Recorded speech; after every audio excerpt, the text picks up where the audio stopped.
Your only wine glass is dead. I'm sorry, I ran out of time. Hello, everyone. It's really cold in here, so I've got my coat on, but I'm here. Sorry, I'm a minute late. Hello, Rob, you win. We made it back from Adelaide with hardly any war wounds. Hello, Kay. Rob, and say hello to Deb if she's not there. Hello, Deb. Hello, Kevin and Emily. Hello, Linda. Hello, Shell and Andrew. Have you gotten over Adelaide? We're not going to talk about Adelaide too much, but I will say that we had a really fun time, and that if I ever do another Drinks with Kate trip again, then I can highly recommend it. Now, it was lots of fun. We played hard and we tasted hard, and people bought lots of wine from lots of fun places. Highlights were Riesling Freak. Indeed, Rob, what happens on tour stays on tour.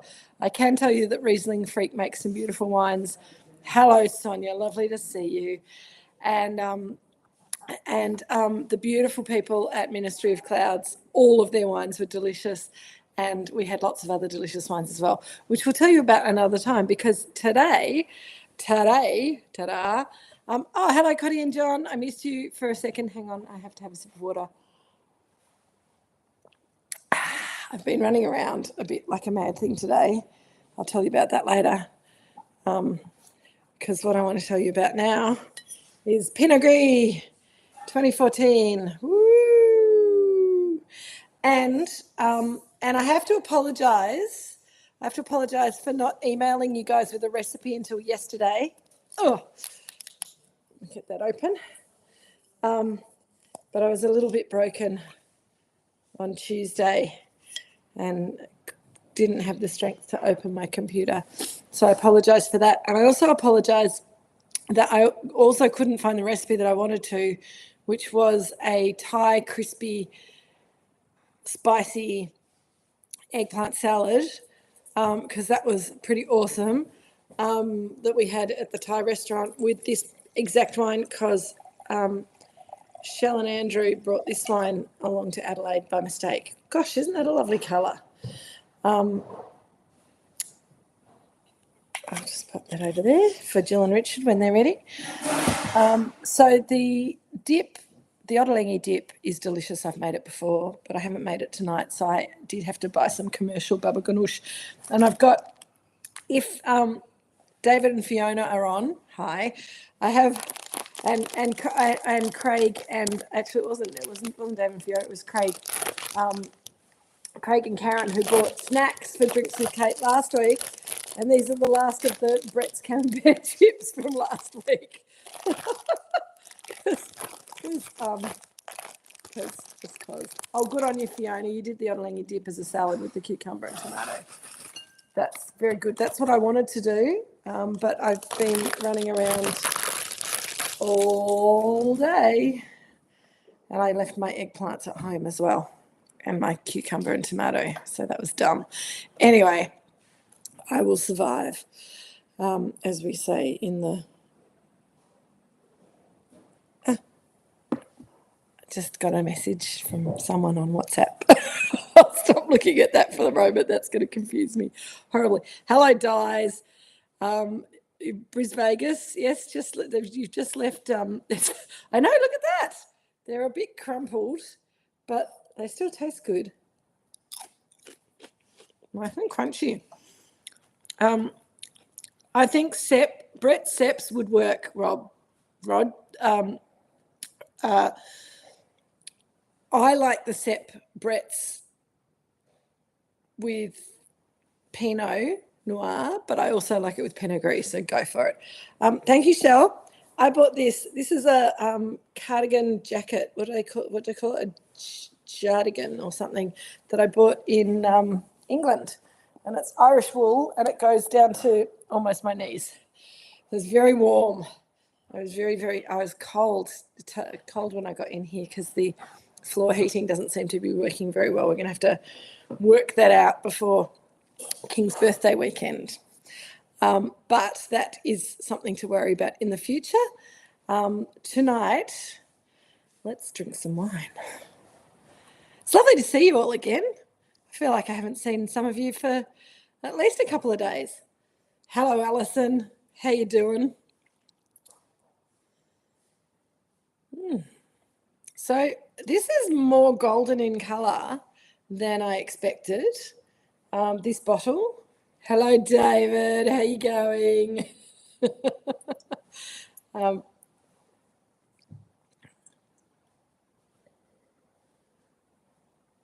Bit of honey, lots of spice. It's very rich. Yes, Fiona, I agree. It's very rich and it's very beautiful.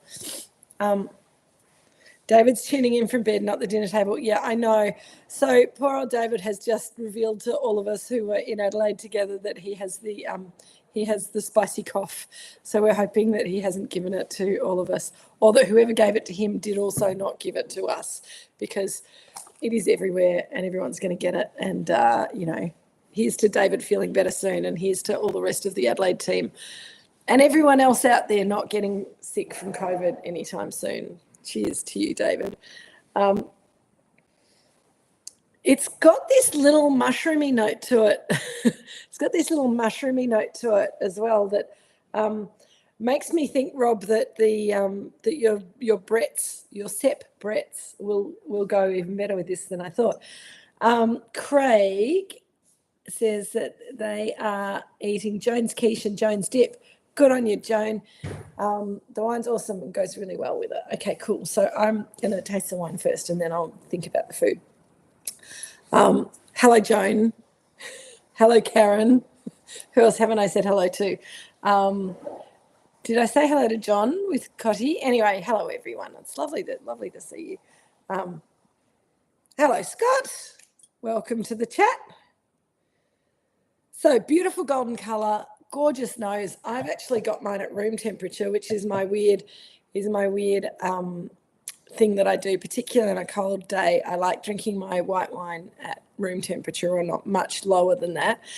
So mine's at room temperature and it smells amazing. It's got all this, it's got honey, it's got some spice like nutmeg, a little bit of sort of five spice. And it's also got a real kind of roasted pear, roasted quince note, which is awesome. Fiona's having lamb koftas on the side of your eggplant salad there, yum, with the grey, good. This is definitely a wine that can cope with some meat, some meaty flavours. Hello, Jack and Hannah. Scott, have you been on the chat before? Oh my gosh, lots of comments. Okay, Nareem, our Kangaroo Point IGA was sold out of aged Gruyere, slumming with other options. Excellent. Once before. I didn't think that we'd heard from you very much before, Scott, so double welcome. Hopefully you're drinking the wine. Cotty's got, you've got yours at room temperature as well. Excellent. The eggplant dip and gnocchi at Kay's is going very well with the wine. Excellent. I think that a dip doubles up as pasta sauce very, very well. Rob's saying that the sweetness of the Sep is imparting a little bit of bitterness to the wine. Oh, cool. Shell's curry is playing well with the 15 estate, maybe even better than the 14, elevating the garlic and toasting the mustard. So what sort of curry are you having, Shell? I must have missed that if you told me in the chat already. I'm going to taste this wine, though, because I'm talking too much and not tasting.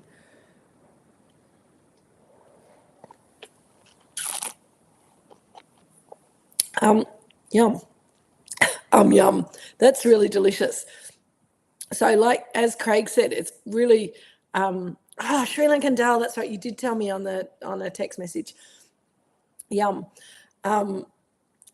That is the natural acid in that wine gives it this beautiful crispness and freshness, while the fruit evolution is amazing on the palate. It's got this little kind of dried, we're almost going into sort of a little bit of pineapple and mango, but also quince, like quince jelly, a little bit of feijoa. I think, is it the New Zealanders that call it feijoa? I think we call it feijoa here. Anyway, Richard's looking like he doesn't know, and he lived in New Zealand for a while, so I'm confused. Anyway, Emily and Kevin are having it with chicken and mushroom creamy pasta. Yum, delicious. Fiona is saying that she thinks the Gris goes well with cumin flavours or common flavours. I really like Moroccan spices and Indian spices with this wine. So yeah, cumin works well in both cuisines, and so it works well with this wine. So it smells honeyed, but it tastes much more.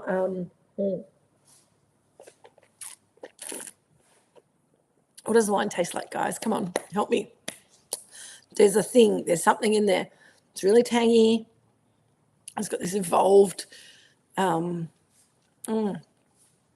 almost like mangosteen or something. It's, quince, kumquat. Thank you, Kay. Yeah, I reckon that's there. I'm going to have a little bit of chippy in dippy. Dad, I'm sorry I didn't manage to organise things to go with your dip. Jill's doing that for you now, I think. And Jill's cooking up some eggplant for us as well, so I'll be able to tell you what the actual eggplant tastes like here too. Preserved lemon, Craig.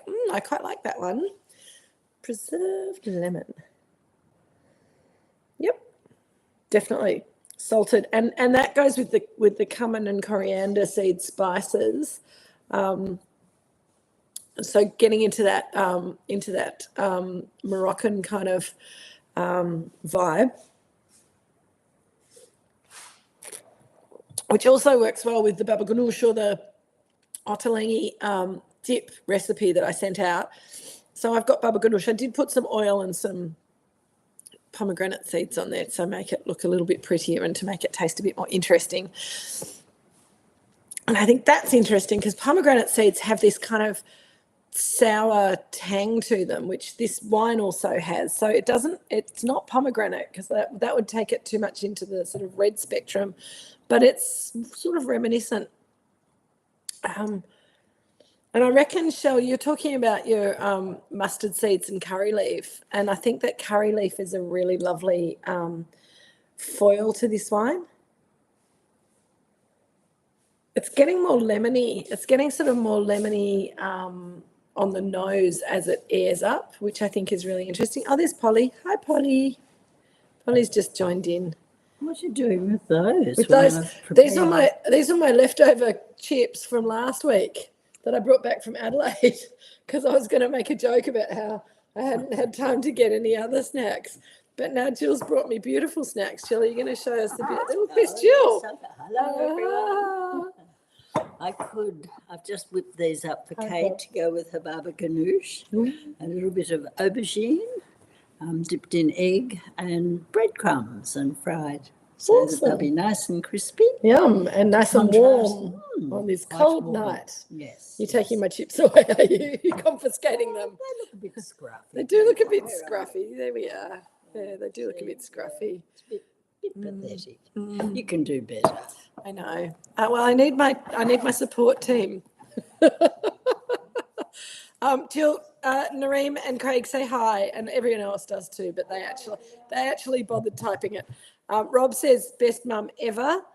Cotty says John made an eggplant curry and miso eggplant. I was going to make miso eggplant. That was going to be my other suggestion. Japanesey sort of thing. Curry's really highlighting the acid in the wine. Interesting. Yeah, it's got a lovely freshness to it, doesn't it? It's very complex, and it's also the other thing that I think is really important to talk about is the texture of this wine, because we talked a bit. Those of us who were in Adelaide talked a bit about textural whites last weekend, and I think that I love Pinot Gris because it's such a textural white wine when you make it the way we do, both as a white wine and as a red wine. But I think this one's got this beautiful, it's got really lovely glycerols, which make it kind of feel a bit thicker and a bit almost sticky in the palate. But it's also got some phenolics, which is kind of like white wine tannins. It's the little bit of kind of grip that you get from the skin and the stalks of the fruit when you're pressing it off to get the juice out. You just get a little bit of this these phenolics, which is not quite as hard as tannin, but along the same sort of lines. I'm going to have some of this lovely eggplant that my mum's brought me now that I've checked that it's not broiling hot. Here we go.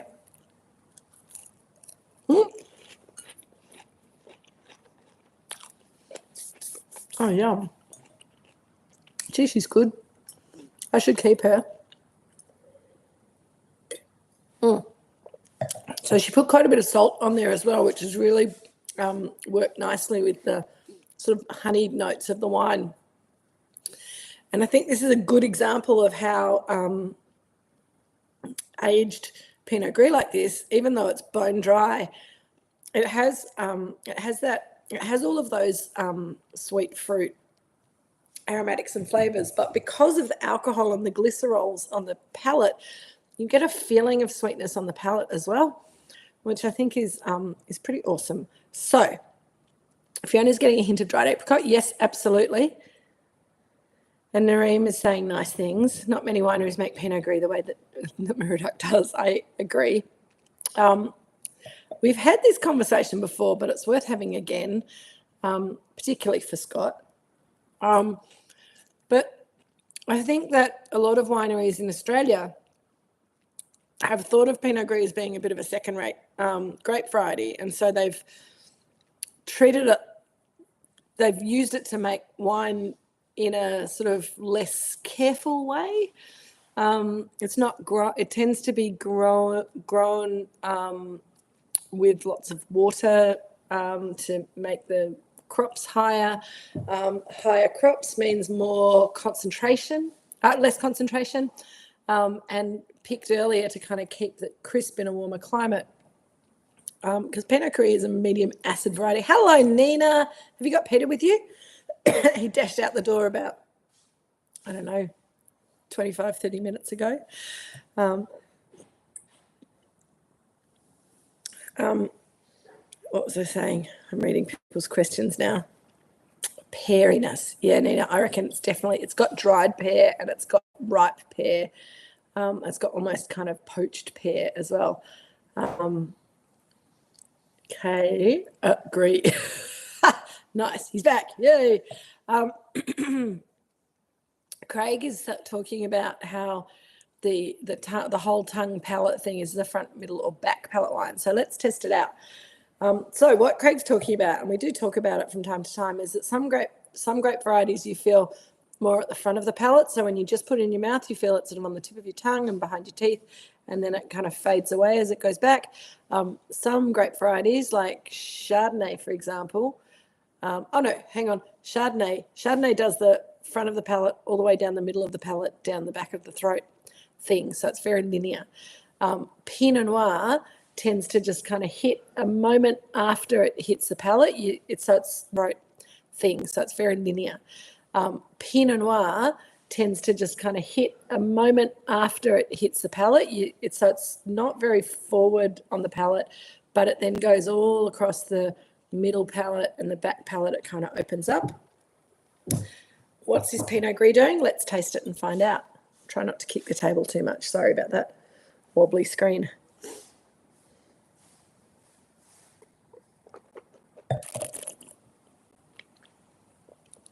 I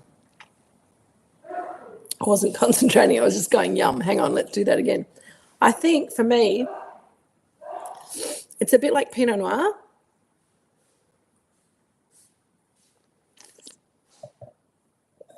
That right on the front palate, yes, right on the front palate, you can taste it, but it's not very strong on the front palate. But then it kind of flows across your tongue. It kind of goes out across your tongue and into the corners of your mouth. And you start tasting all of those flavors. And then as you swallow it, it kind of does this like wave thing that it goes whoosh around your mouth, and you get all of these flavors on the top of the roof of your mouth and in the corners of your mouth, but also just in the middle and the back of your tongue. So I think that's also exacerbated or enhanced, whichever words you prefer to use, by the fact that it's got quite high alcohol, which gives it that full mouth feel generally that Kay's talking about. I'm just going to eat some more eggplant and baba ganoush. Excuse me for a moment. Talk amongst yourselves.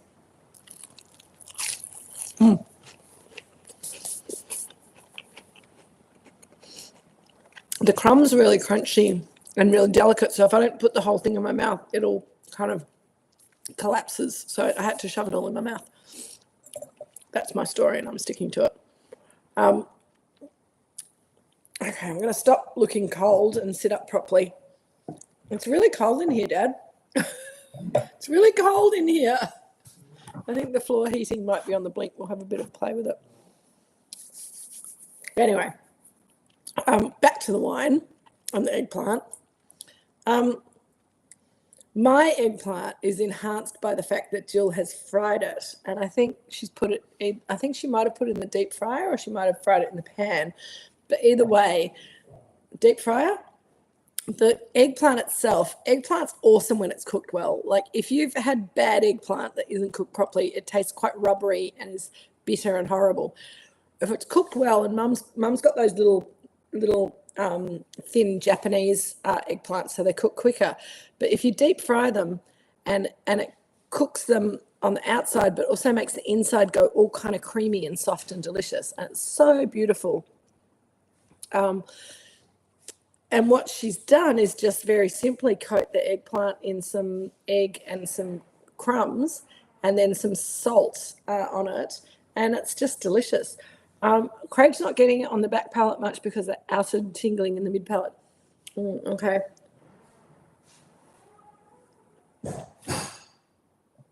I'll try again.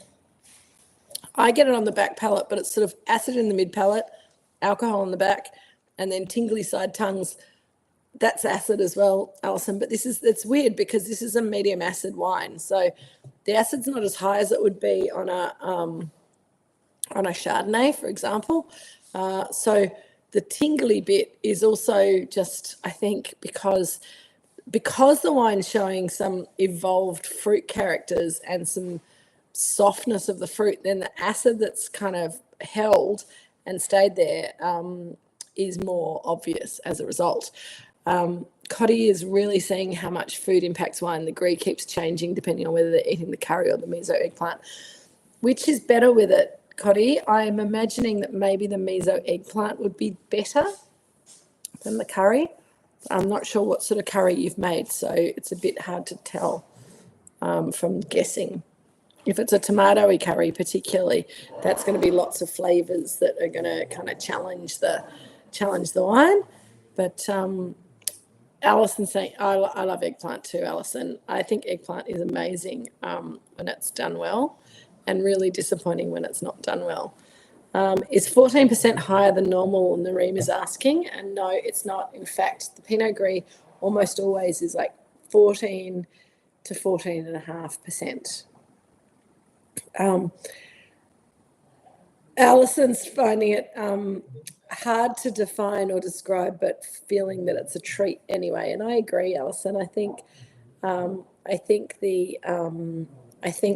a wine like this, it's down to you guys that we kind of discovered that our Pinot Gris aged so nicely, because we had the 2013 and the 2014 in the back of the cellar that we'd sort of forgotten that we'd stashed it, and when we just there's a little conversation going on over there. I'm just trying to ignore them. When we were looking for extra wines to taste with you guys during the inexorable, interminable lockdowns, I eventually went, look, here's this old Pinot Gris. Let's crack a bottle and see if it's of any interest at all in showing it to you. I thought it would just be a weird curio that we could talk about why Pinot Gris shouldn't be aged. And when we opened it and tasted it and went, actually it's delicious. So I think it's quite exciting. The miso's working better, says Coddy, not tomato in the curry, but quite spicy. And I think also if you have a curry that's got quite a bit of ginger in it as well as chili spice, the ginger works quite nicely with Pinot Gris, but also hides it a bit because you get a little bit of ginger in this wine as well, but it's very kind of in the background compared to the quince fruit and the pear and the honey and things. Nareem, you're right. The 2012 was so different. We've got a little bit of the 2012 left, so we'll have to go back and have a look at that again as well. Kay, it's easy to do that. It's the one I usually drink the entire bottle at Drinks with Kate. Fiona, I struggle to age this wine as it's delicious when released, but so glad to see the evolution. I agree. And also, Fiona, a lot of people wouldn't even think to put Pinot Gris in the cellar to age it for. So the 2014 is 11 years old. People would say that's madness. It's just, you're just going to have vinegar in the bottle. But we can see that that's not true. And yes, Craig, the alcohol and the body carries the age, but also I think the intensity of flavour that was in the wine and those phenolics that I was talking about before also help the wine to age nicely. It gives it a structure that it can kind of hang off as it's evolving its fruit flavours. And so when this wine was first made, it was quite restrained, and it took quite a while for it to become more exuberant. And I think at 11 years of age, it's got this beautiful exuberance and joie de vivre, which is something that you might never expect from a Pinot Gris. So it's kind of fun. Fiona, the alcohol and body carrying your age, beautiful, love your work. Me too. Who had an alcohol? Those of you who came to Adelaide, and I'm sorry for those who. Hey, Sue and Jeff, where are you? You haven't said anything yet. Sue and Jeff are having building done at their house, so they might have got waylaid by that. There's a few other people who are not on, but anyway. So, who came to Adelaide with me had an alcohol-free night last night?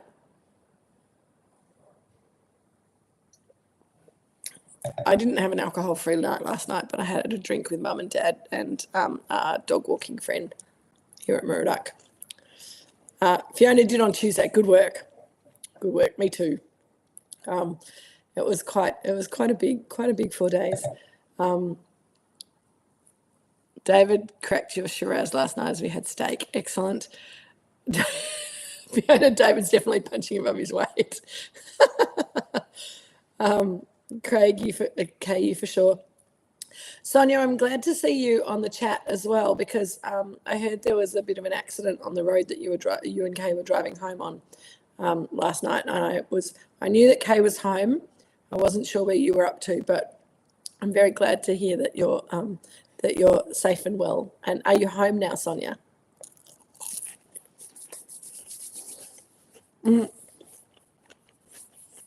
Oh, Fiona.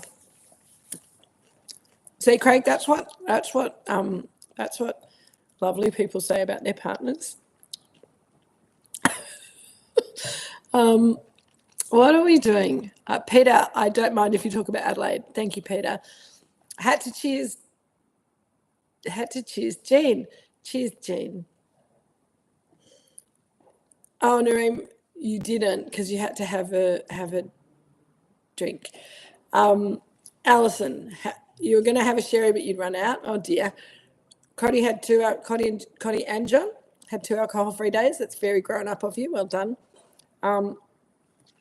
Peter, I think that those of us who went to Adelaide would like to say thank you very much for designing the hats, because we thought they were quite cool. Everyone except for David wore their hat. Oh, actually, Fiona, I didn't see Fiona wearing her hat, but that's okay. She's probably saving it for special.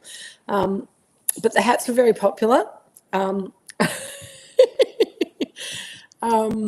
The hats were very special, and I have to tell all of you that there was just a run of 20 of them, and so there were 16 of us, plus I gave one to Kim, and I gave one to Richard, and I gave one to Jonathan Farley at First Drop, and I gave one to Nick Stock, so they're all gone.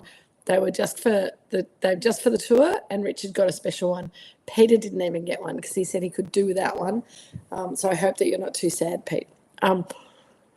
Glad you love the hats, Shell. Sonia's just home drinking next to a gorgeous lagoon last night. Ah, how gorgeous. You deserve compliments, Pete. Pete's working on if we can do also a second run of the Drinks with Kate hoodies. So watch this space. I don't know what you're saying, David. I'll just leave that one there. David's definitely punishment. Aha. Silly.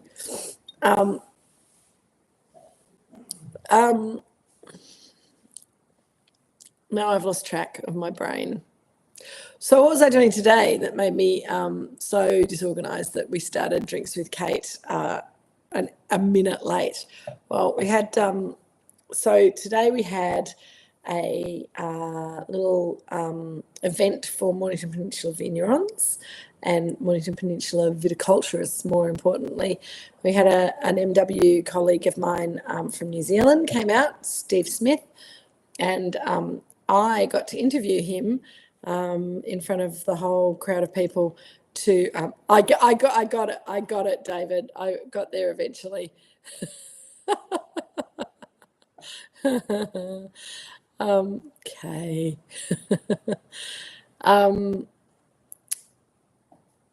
Yes, so I got to interview Steve in front of a crowd of viticulturists from the Mornington Peninsula Vignerons Association this afternoon. Now, Steve Smith is a man with a lot of ideas, so he's quite hard to wrangle in an interview. I don't think I should be given the job of interviewer as my full-time job because it was quite difficult and I was quite stressed trying to work out what questions I was going to ask him, but it worked out pretty well in the end. And in fact, there were about half the questions that I'd written that I didn't get a chance to ask him because he went off on his own little tangents and answered most of them anyway. But did that, and then we did a little New Zealand wine tasting, hard-hitting interview. No, it was pretty soft, Nareem. No drinks, can't think straight. Oh, David, you poor sick man. It's very sad.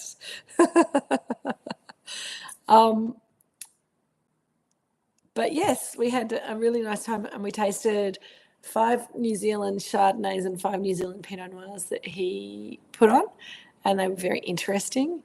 And yeah, it was a pretty good afternoon. But Dad and I were both there, and we had to, and I was, as well as interviewing him, I was timekeeper for the event. And at 5 minutes to 5, I said, "Okay, well, this has been lovely. I think we've got to finish up now," because I needed to leave. So we cut him off at mid-stride, and I think everyone was ready to go home by 5 o'clock. So yeah, it was pretty good. So yeah, but it was very interesting, and it made me think that you got to talk the talk in this business, because he talked the talk, didn't he, Richard? He had a lot of talk to talk, and it was all very impressive and awesome. And it was a lot of stuff about regenerative viticulture, which Dad does here at Moorooduc. Steve didn't think to ask if anybody on the Mornington Peninsula was already into it. He explained it to us very carefully and told us that we'd have to talk to an expert to find our seed mixes, which we already have, but that's okay. But yeah, it was really good. Jean-Christophe has not visited Moorooduc yet, as far as I know, Emily. If he did, then he didn't let me know, and he snuck in under the radar. Sonia, what did we learn and where should we visit? So I learnt that all of the Chardonnays that we were shown were very high in acid and low in pH, but quite delicious. Although they did give me a little bit of indigestion tasting them. They were so high acid. So they were good. We had, what were the brands? We had Pyramid Valley. I keep calling it Pyramid Hill. Pyramid Valley. We had Gibson Valley, Chardonnay. We had, this is good television, isn't it? What else did we have, Dad? Can't remember. Short-term memories shot. better than the basic wines, Fiona. All the top, like think of the top Chardonnays. There was no Cumu River, but apart from that, and there was no Neudorf either. And Cumu River and Neudorf are probably have been over the years my favourite two New Zealand Chardonnays. But I think he said a really good thing. One of the things he said was because he was saying that he thinks that New Zealand's made a mistake of promoting solely on Pinot Gris, which I absolutely agree. But he said that what New Zealand can do is make the most refreshing white wines out there. They have this beautiful acid line and refreshing fruit and juiciness to them. I thought that was a really good description of sort of the whole bracket. Hawke's Bay, I think it might have been. There were two wines from Hawke's Bay, Sonia. The two that I mentioned are Fiona's favourites, and we had the Pyramid Valley Pinot Noir. We had the Valley Pinot Noir, which I haven't loved in the past, but this one was delicious. It was a 23 vintage. We had Atarangi, which I was a little bit disappointed with how that was looking today, but I would be hypercritical of Atarangi because I've always loved it. It had really lovely texture and beautiful fruit intensity. It was just showing a slightly reductive, smoky kind of a note today, which we'll probably breathe off, but we were tasting it a bit fast. Smith and what's the name of his new chef? Something like that is his new business, and their Chardonnay was delicious. Yeah, there was some good wines. There was a very good Marlborough one that Richard can't remember the name of, and neither can I. Hello, Pussycat. I've got a Pussycat at the table now. On the table now, coming to say hi. He might come and say hello. Hey, Jack. Jack. Do you want to say hello? Do you want to say hello to my computer? There's Jack. Hello, Jack. What are you doing, Pussycat? You helping? He doesn't usually come this close when I'm doing drinks with Kate. Where did I interview him, Kate? We were there was no Grey Wacky, Craig. It was at LG Park, Kate. We used he's very pretty, isn't he, Fiona? I know, Shell, that was just for you and Fiona, my cat lovers. Such a pretty boy, I know. And he just sits there looking good. He's got a big fat stomach as well. He's a very luxurious cat, aren't you, Jack? He's like, whatever. No, I can't remember what was the name of the other business that Steve worked for that I just said like a million times? Hey? Craigie Range. So we had a Craigie Range Chardonnay as well, and that was pretty delicious. It was really good. It was a bit smoky and flinty, but and I don't know what the winemakers did to that, but it didn't look like the normal reductive thing that Australian winemakers seem to be chasing. And I just wonder whether it's maybe more terroir and less winemaking. But our friend Lindsay McCall reckoned that it was winemaking manipulation that made the Chardonnays interesting. So, who knows? We'll have to find out some more about that. Maybe one day. And I'm not going to put a time limit on it because we've still got Tasmania to go to, and Orange that Craig's going to organise, and day trips around the Mornington Peninsula. And we've got to go and see Jeff up in Macedon. But maybe one of these days we'll go to Tasmania. Not Tasmania. Was that place across the ditch? New Zealand. We might go to New Zealand one of these days if I've still got the chutzpah and the energy to run wine trips. Rock Ferry Chardonnay were good from memory. I haven't had that one, Emily, but I look forward to trying it. David, the Pussycat has run away now. I think you scared him. New Zealand. Already started the bookings, Craig, for Orange. Good, excellent. I think I'm booked up for the rest of the year, just so you know. But next year could be good. Yeah, so we have come to the end of box 2, you guys, which means box 3 is now available. If you are subscribed to Drinks with Kate through the Wine Club, then you need do nothing if you would like to receive box 3, apart from just wait for it to renew. It'll click through, and you'll get a little email if you haven't already from our Wine Club, and that'll tell you that we're sending it off soon. And if you don't want it, you've got to let us know now. So that's all very easy. If you haven't joined the Wine Club yet with Drinks with Kate, then you should, because it's really easy to do, and you commit first of all to it's either 5 or 6 packs a year, but you can always skip 1 or 2 or 3. So if you've got it set up, you get your automatic order sorted. As Kay says, it's great because you don't have to think about it. If you're not signed up to the Wine Club yet and you're still not ready to commit, then you can buy the Drinks with Kate box from the shop on the website, and I will send out a link next week. We're having a week. I think we're having 2 weeks off.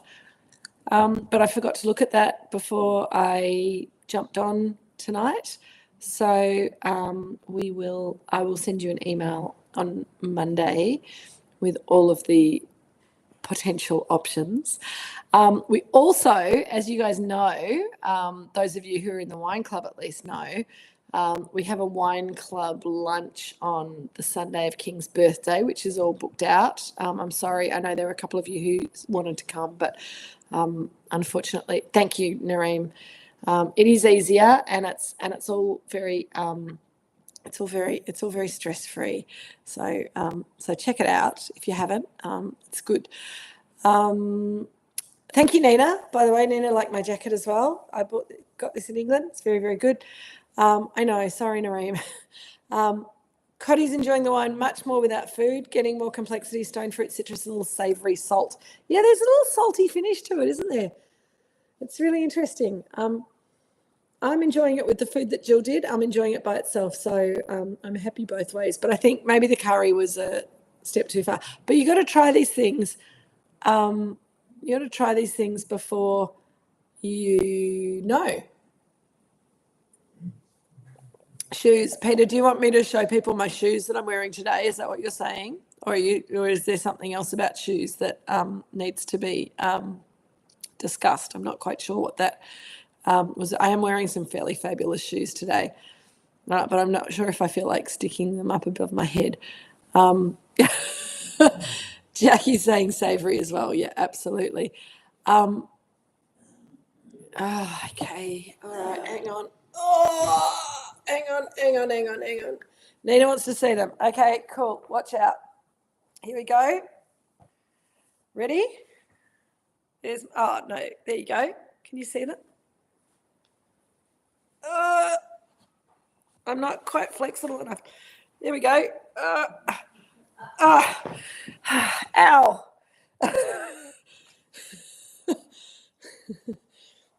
They're pretty good. I don't do heels anymore, but these. If you come to King's birthday weekend, Jill says I'll wear them then. I'm not sure if I'll wear them the whole of King's birthday weekend because they're pretty comfortable, but I'm not sure how comfortable they are. Yes, lucky I've been. I could actually have just taken it. They are habit. Yes, Alison, good pick. I know, Nareem. That was. Do you know what I could have done? I could have just done that. You guys have seen these. Those of you who have been on Drinks with Kate for a while have seen these before because I bought them during lockdown when we couldn't buy anything.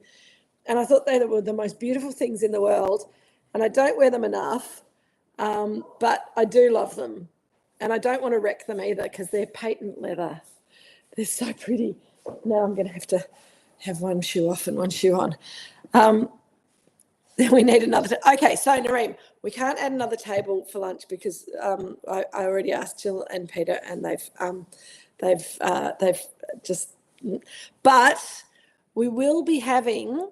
Remember our fabulous sausage sizzle on the Monday, and an amazing museum wine tasting at the back of Cellar Door, both on Saturday morning before the lunch, and then again on Sunday morning before the lunch. So Sunday morning, red wine. Exactly, Craig. They're the best. They're the best shoes for wearing when you're tasting red wine because you've already got pink toes. So, and gold heels. What could you want in life than shoes with pink toes and gold heels? Shiny shoes. So the timing. I've sent you an email with the timing. Ali's driving us down on Monday. Okay, good, Nareem. That'll be excellent. I may even wear the shoes for that. But yeah, if you haven't got into the lunch, then we have some more lunches coming up later in the year. But for King's birthday weekend, come down on Monday. Have a sausage between 12 and 2, 1 and 2. I can't remember. You'll have to look at your email. And then we're doing a tasting from 1 till, it must be 12 till 2 for the sausage sizzle and 1 till 4 for the tasting. We'll have some really nice wines. Have fun in King Valley, Emily. That's another good thing to do on King's birthday. Yes, go to Pizzini. Go to Del Zotto. Who else? Oh, who's that cool guy? Dad, Alpine Valley, Feather Top, was it? He makes really good Chardonnay. Oh, I don't even know if the business still exists. I'll text you, Emily. Sonia, you'll be coming from the Peninsula Running Festival. Well, you'll need a taste of wine and a sausage and a piece of Richard's bread if you're doing that on Monday.